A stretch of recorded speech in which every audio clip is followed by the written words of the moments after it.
नमस्कार. आपण पाहत आहात सम्यक क्रांती यूट्यूब चॅनल माधव गायकवाड. बंधू आणि भगिनींनो, पहलगाम येथील काश्मीरमधील पहलगाम येथे जे पाकिस्तानी आतंकवाद्यांनी जो भारतीय निरपराध पर्यटकांना त्या ठिकाणी त्यांचा बळी घेतला आणि त्या नराधमांचा संपूर्ण भारतभर निषेध होत आहे. आणि या पाकिस्तानला चांगल्या प्रकारे धडा शिकवलाच पाहिजे.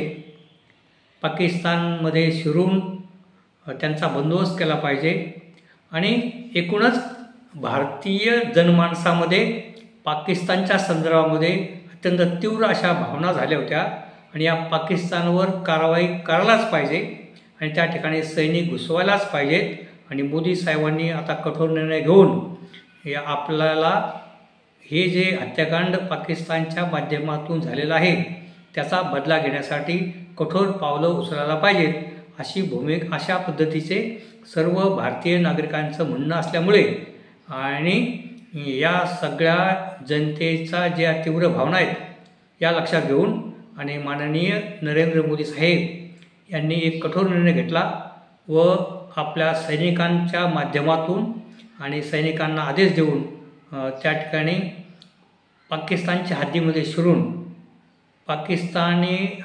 शिरून ज्या ठिकाणी अतिरेकी अड्डे आहेत, ज्या ठिकाणी अतिरेक्यांना प्रशिक्षण दिलं जातं, अशा नेमक्या जागा शोधून त्याच ठिकाणी हल्ला करून आणि ते अड्डे उद्ध्वस्त करून काम फत्ते करायचं, अशा पद्धतीचं एक नियोजन आखून भारतीय सैन्याबरोबर माननीय संरक्षण मंत्री असतील किंवा संपूर्ण केंद्रीय सरकार असेल आणि त्यांचं नेतृत्व करणारे माननीय नरेंद्र मोदी साहेब, खरं म्हणजे यांचं या ठिकाणी जाहीर अभिनंदन करायला पाहिजे. मोदी साहेबांचं अभिनंदन करायला पाहिजे व त्याचप्रमाणे भारतीय सैनिकांचं देखील अभिनंदन करायलाच पाहिजे. कारण की त्या ठिकाणी जे अतिरेकी अड्डे एक 22-23 मिनिटामध्ये ते अड्डे उद्ध्वस्त करून आपले भारतीय सैनिक मायदेशी सुखरूप परत आले. आणि त्या ठिकाणी ज्या ठिकाणी जे अतिरेक्यांना प्रशिक्षण दिलं जात होतं त्या अड्डे आपल्या भारतीय सैनिकांनी उद्ध्वस्त केले. आपल्याला खरं म्हणजे प्रत्यक्ष या लढाऊ विमानं घेऊन ही प्रत्यक्ष त्या पाकिस्तानच्या हद्दीमध्ये जाऊन आणि नेमक्या त्या जागा हेरून त्या ठिकाणी बमबारी करून ज्यांनी मोठी कामगिरी केलेली आहे त्या बहादर सैनिकांना कोटी त्यांना आपण नमस्कार करू, त्यांचं अभिनंदन करू. व या ठिकाणी मी एक वयोवृद्ध नागरिक म्हणून मी त्यांना उदंड आयुष्य लाभो अशी सदिच्छा व्यक्त करतो की त्यांनी प्रत्यक्ष भाग तिथे घेतलेला आहे. आणि त्या संपूर्णच भारतीय सैनिकांचं अभिनंदन आणि त्याचप्रमाणे मोदी साहेबांचं देखील अभिनंदन. आता पहा, ही पाकिस्तानला चांगल्या पद्धतीने धडा शिकवलेला आहे, त्यांचे अतिरेक्यांचे अड्डे उद्ध्वस्त केलेले आहेत आणि परंतु आता आपल्या महाराष्ट्रामध्ये आणि भारतामध्ये राजकारणाला सुरुवात झालेली आहे. तर मुद्दा असा आहे की माननीय राजसाहेब ठाकरे हे परदेशातून फिरून वगैरे आलेत आणि त्यांनी ही जी घटना घडली त्याच्यावर एक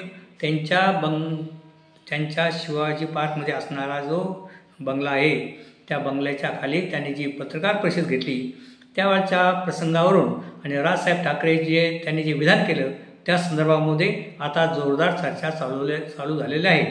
खरं म्हणजे माननीय उद्धवसाहेब ठाकरे आणि राजसाहेब ठाकरे हे काही बोलले आणि त्यांच्या प्रत्येक पत्रकार परिषद असू द्या किंवा त्यांच्या प्रत्येक स्टेटमेंटवर एक चर्चा होत असते आणि विशेषतः जी भक्त मंडळी आहेत ते सातत्याने या दोघ्या भावांवर तुटून पडतात आणि टीका टिप्पणी सुरुवात होते. तेव्हा प्रश्न असा आहे की माननीय राजसाहेब ठाकरे यांनी ती जी पत्रकार परिषद घेतली त्यावेळेला एका अर्ध्या मिनिटाचा 10-15 सेकंदाचा वेळ लावला की ही घटना नेमकी कुठं घडलेली आहे, आपल्या अतिरेक्यांनी आपल्या भारतीय पर्यटकांना कुठल्या ठिकाणी मारलं आहे, म्हणजे पहलगाम जे आहे ते त्यांना सुचत नव्हतं.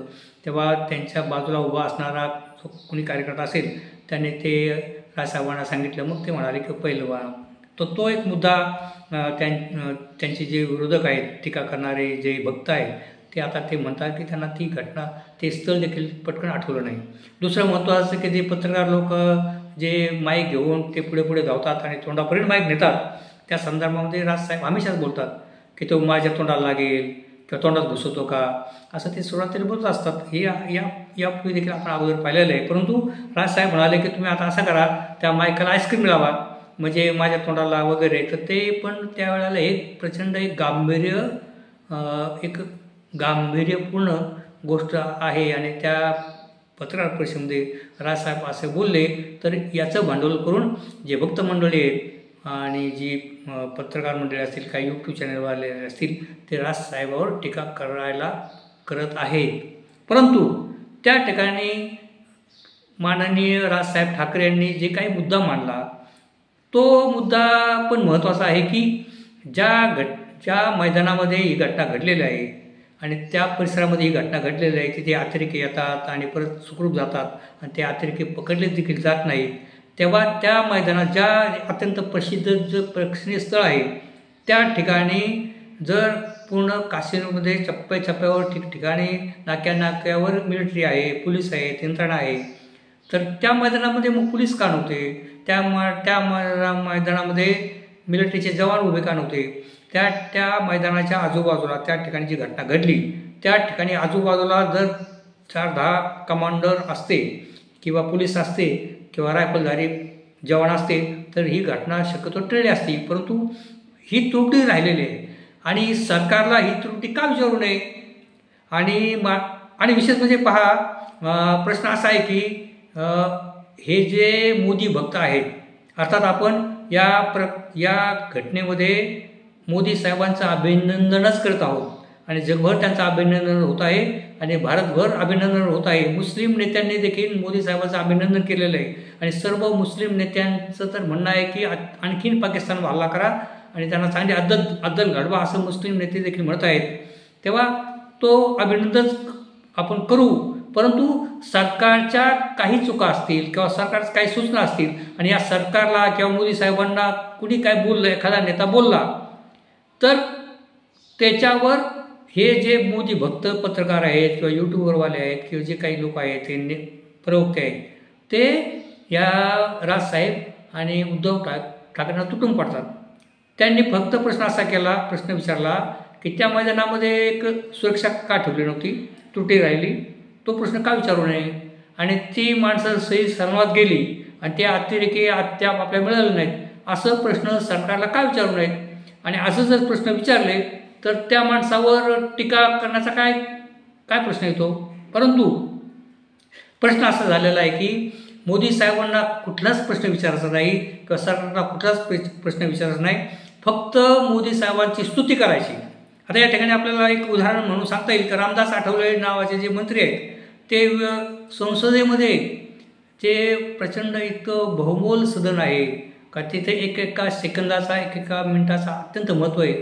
त्या ठिकाणी माननीय रामदास आठवले साहेब हे शब्दाला शब्द जॉईन करून एक कवन करून आणि एक वात्रटिका म्हणू किंवा वात्रटिका नाही, त्याला काय म्हणतात ना, ते असे एक छोटीशी कविता करून ते मोदीची प्रत्येक त्यांना जे 3 मिनिटं मिळतात त्यामध्ये 2 मिनिटं ते मोदीची स्तुती स्तुमन करतात आणि त्यावेळेला मोदी साहेब असतात किंवा मंत्री असतात आणि खासदार असतात.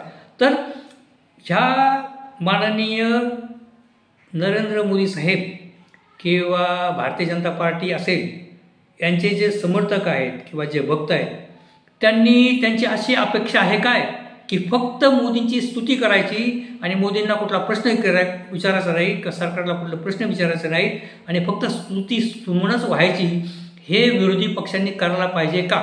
तर विरोधी पक्षातील नेत्यांनी जर सरकारच्या त्रुटीच्या संदर्भामध्ये काही प्रश्न विचारले तर या भक्तांना एवढं संताप येण्याचं कारण काय? तोच प्रकार माननीय राजसाहेब ठाकरेंच्या संदर्भात देखील आता उद्भवलेला आहे आणि राजसाहेब ठाकरेंवर त्यांच्या बोलण्यावर या ठिकाणी टीका होताना आपल्याला दिसते. परंतु त्यांनी काही प्रश्न उपस्थित केलेत, त्या प्रश्नाला देखील महत्त्व आपल्याला आहे, कारण त्या ठिकाणी जर सिक्युरिटी उपस्थित असती तर ही घटना टळली असती. याच पद्धतीने राजसाहेब बोललेले आहेत आणि ते जे अतिरेकी आहेत ते अतिरेकी शोधून त्या अतिरेक्यांना मारलं पाहिजे, अशा पद्धतीची भूमिका त्यांनी मांडलेली आहे. परंतु या ठिकाणी बाकी निश्चितपणे नरेंद्र मोदी साहेबांचं आपल्याला अभिनंदन करायला पाहिजे आणि आपल्या भारतीय सैनिकांचं आपल्याला अभिनंदन केलं पाहिजे, त्यांना लाख लाख शुभेच्छा दिल्या पाहिजेत. आणि असाच जो प्रसंग आहे भारत पाकिस्तानच्या संदर्भामध्ये आणि आपल्या सर्व नागरिकांनी नरेंद्र मोदी साहेबांच्या पाठीमागे खंबीरपणे उभे राहिलं पाहिजे. आणि विशेष म्हणजे अनेक मोठ्या मोठ्या विरोधी पक्ष नेत्यांनी देखील मोदी साहेबांना पाठिंबा दिलेला आहे आणि त्याचप्रमाणे मुस्लिम नेते आहेत भारतातले किंवा महाराष्ट्रातील, त्या मुस्लिम नेत्यांनी देखील या कारवाईचं अभिनंदन केलेलं आहे. आणि मुस्लिम नेत्यांचं तर आणखीनही म्हणणं आहे की यापेक्षा देखील कठोर कारवाई या पाकिस्तानवर केलीच पाहिजे आणि पाकिस्तानला चांगला धडा शिकवला पाहिजे, अशा पद्धतीची भूमिका मुस्लिम नेते देखील मांडत आहेत. तेव्हा या ठिकाणी राजसाहेब ठाकरे व उद्धव ठाकरे यांच्यावर त्यांच्या प्रत्येक विधानांवर टीकाबाकी जे भक्त मंडळी करत असतात हे देखील आपण पाहत असतो. तेव्हा या जे सरकारने जी कारवाई केलेली आहे आणि आपल्या भारतीय सैनिकांची कारवाई केली त्यांना कोटी कोटी धन्यवाद आणि त्यांना शुभेच्छा. तेव्हा अशाच पद्धतीचे व्हिडिओ घेऊन मी आपल्यासमोर येत असतो. तर या व्हिडिओला आपण लाईक करा, सबस्क्राईब करा व इतरांना देखील हा व्हिडिओ पाठवा. धन्यवाद.